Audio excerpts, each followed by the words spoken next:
베이사이드 장로교회 순모임 교재 제90과 심판하시는 하나님이 계시다 하리로다. 시편 58편 1절에서 11절 말씀입니다.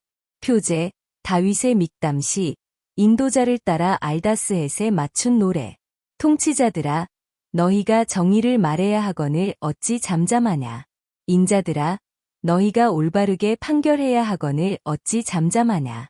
아직도 너희가 중심에 악을 행하며 땅에서 너희 손으로 폭력을 달아주는도다. 악인은 모태에서부터 멀어졌으며 나면서부터 곁길로 나아가 거짓을 말하는도다. 그들의 독은 뱀의 독 같으며 그들은 길을 막은 귀머거리 독사 같으니 술사에 홀리는 소리도 듣지 않고 능숙한 술객의 요술도 따르지 아니하는 독사로다. 하나님이여 그들의 입에서 이를 꺾으소서. 여호와여 젊은 사자의 어금니를 꺾어내시며 그들이 급히 흐르는 물같이 사라지게 하시며 겨누는 화살이 꺾임 같게 하시며 소멸하여 가는 달팽이 같게 하시며 만삭되지 못하여 출생한 아이가 햇빛을 보지 못함 같게 하소서. 가시나무 불이 가마를 뜨겁게 하기 전에 생나무든지 불붙는 나무든지 강한 바람으로 휩쓸려 가게 하소서. 의인이 악인의 보복 당함을 보고 기뻐하며 그의 발을 악인의 피에 씻으리로다. 그때에 사람의 말이 진실로 의인에게 갚음이 있고 진실로 땅에서 심판하시는 하나님이 계시다 하리로다. 아멘. 오늘 본문에서 다윗은 왜 그렇게 기도 중에 그렇게 분노하고 있다고 생각하십니까? 그리고 그것이 당신에게 주는 교훈은 무엇이라고 생각하십니까? 오늘 본문 시편 58편은 그 표제가 말하는 대로 다윗의 믹담시로서 영장으로 아알다스헷에 맞춘 노래라고 되어 있습니다. 영장으로라는 말은 지휘자의 인도를 따르라는 말로 학자들이 해석하고 있다고 말씀드렸습니다. 그리고 아알다스헷은 멸하지 마소서라는 의미가 있다고 말씀드렸습니다. 그러니까 다윗이 시편 58편을 쓴 이유가 자신의 위급함을 하나님께 알리면서 자신을 멸하지 마시고 지켜달라고 기도를 드린 것입니다. 그런 기도를 드린 이유는 자신이 밧세바의 사건으로 큰 죄인이었다는 것을 인식하였기 때문이라고 생각됩니다. 그러니까 다윗이 하나님께는 용서받았다는 것을 확신하였지만 항상 우리아를 죽이고 밧세바를 취한 행동을 기억하며 하나님이 은혜를 베풀어 주셔야만 살 수 있다는 것을 느끼고 있었다는 것입니다. 성경학자들은 오늘 본문이 배경을 다윗이 주전 979년경에 압살롬이 반란을 일으키기 직전에 쓴 글이라고 예측합니다. 그러한 반란의 조짐을 안 다윗은 설마 그런 일을 자신의 착한 아들인 압살롬이 하겠는가 하는 생각을 하였지만 그를 충동하여 반란을 일으키게 조장하는 무리의 소문을 들으면서 분개하여 기도한 것입니다. 압살롬이 이러한 반란을 계획한 이유는 무엇이었을까요? 압살롬이 자기의 친동생인 다말을 겁탈한 이복동생 암논을 죽이자 다윗은 그를 멀리 귀향 보냈습니다. 그러나 다윗이 압살롬 때문에 괴로워하자 요압이 그를 다시 불러들여 다윗의 옆에 살게 강력히 권합니다. 그래서 압살롬은 다윗이 있는 곳으로 돌아오게 됩니다. 그러나 다윗은 압살롬을 보는 것이 괴로워서 그를 만나주지 않고 다른 곳에 있게 합니다.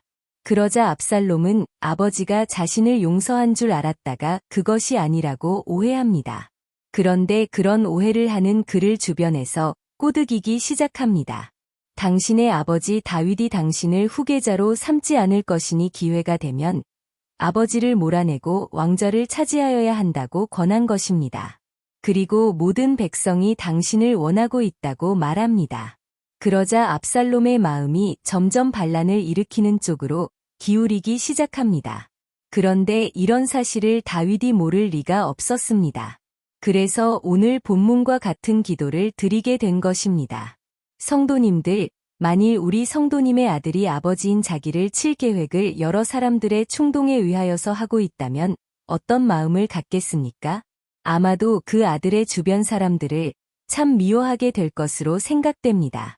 그리고 그런 가머니설에 유혹을 받는 아들을 보며 대단히 안타까울 것으로 생각됩니다. 아마도 다윗의 마음이 이런 심정이 아니었을까 생각하게 됩니다. 자기의 또 다른 아들인 암논을 죽인 압살롬을 그래도 받아들이려고 했는데 압살롬은 아버지를 몰아내고 왕좌를 차지하려고 하고 있었습니다. 그러나 다윗은 그러한 압살롬보다는 그를 곁길로 가게 하는 그의 주변 사람들을 하나님이 처단해 달라고 하는 기도를 드리고 있었습니다. 이런 배경을 생각하며 오늘 본문을 읽는다면 오늘 시편 58편을 통하여 다윗의 마음이 무엇을 말하고 있는지 생생하게 느껴질 것입니다. 한번 읽어보겠습니다. 통치자들아, 너희가 정의를 말해야 하거늘 어찌 잠잠하냐. 인자들아, 너희가 올바르게 판결해야 하거늘 어찌 잠잠하냐. 아직도 너희가 중심에 악을 행하며 땅에서 너희 손으로 폭력을 달아주는도다. 악인은 모태에서부터 멀어졌으며 나면서부터 곁길로 나아가 거짓을 말하는도다. 그들의 독은 뱀의 독 같으며 그들은 길을 막은 귀머거리 독사 같으니 술사에 홀리는 소리도 듣지 않고 능숙한 술객의 요술도 따르지 아니하는 독사로다. 하나님이여, 그들의 입에서 이를 꺾으소서. 여호와여, 젊은 사자의 어금니를 꺾어내시며 그들이 급히 흐르는 물같이 사라지게 하시며 겨누는 화살이 꺾임 같게 하시며 소멸하여 가는 달팽이 같게 하시며 만삭되지 못하여 출생한 아이가 햇빛을 보지 못함 같게 하소서. 가시나무 불이 가마를 뜨겁게 하기 전에 생나무든지 불붙는 나무든지 강한 바람으로 휩쓸려 가게 하소서. 의인이 악인의 보복 당함을 보고 기뻐하며 그의 발을 악인의 피에 씻으리로다. 그때에 사람의 말이 진실로 의인에게 갚음이 있고 진실로 땅에서 심판하시는 하나님이 계시다 하리로다. 이 내용을 보면 아들을 향해 하는 저주는 없습니다. 모두 그의 주변 사람들을 향해 쏟는 저주입니다. 이런 것이 우리에게 주는 교훈은 하나님은 자기 자녀인 성도들이 세상의 유혹을 받아 하나님을 떠나갈 때 이런 심정이라는 것입니다. 자기 자녀를 유혹하는 세상을 향해 분노하시며 그 사랑하는 자녀를 세상과 떨어뜨려 놓기 위해 최선을 다하신다는 것을 말씀하고 있습니다. 그러므로 우리는 하나님이 가장 싫어하시는 것이 우리가 세상의 유혹을 받는 것이고 그래서 하나님을 떠나는 것이라는 것을 기억해야 할 것입니다. 그런데 우리가 이런 하나님의 뜻을 깨닫지 못하고 세상의 유혹을 받아 하나님을 떠나간다면 분노 가운데 세상을 징벌하시고 자기의 자녀는 징계하시는 것입니다. 그것을 오늘 본문 10절 그리고 11절은 다음과 같이 말씀하고 있습니다. 의인이 악인의 보복 당함을 보고 기뻐하며 그의 발을 악인의 피에 씻으리로다. 그때 사람의 말이 진실로 의인에게 갚음이 있고 진실로 땅에서 심판하시는 하나님이 계시다 하리로다. 이 말씀은 하나님이 자기 자녀를 보호하시기 위하여 내린 특단의 조치를 말씀하고 있습니다. 그것은 결국 하나님이 세상을 심판하시고 자기 자녀들을 징계하셨다는 것입니다. 이러한 하나님이 하시는 일을 우리는 기억하며 언제나 세상을 따라 살지 않고 하나님 안에서 살게 되기를 주님의 이름으로 축원합니다. 당신은 친구의 말을 듣고 하나님을 떠난 적이 있습니까? 그리고 그 결과는 무엇이었는가를 서로 나누어 봅시다. 오늘의 말씀을 통하여 새롭게 느낀 점과 결단하는 바를 서로 나누어 봅시다.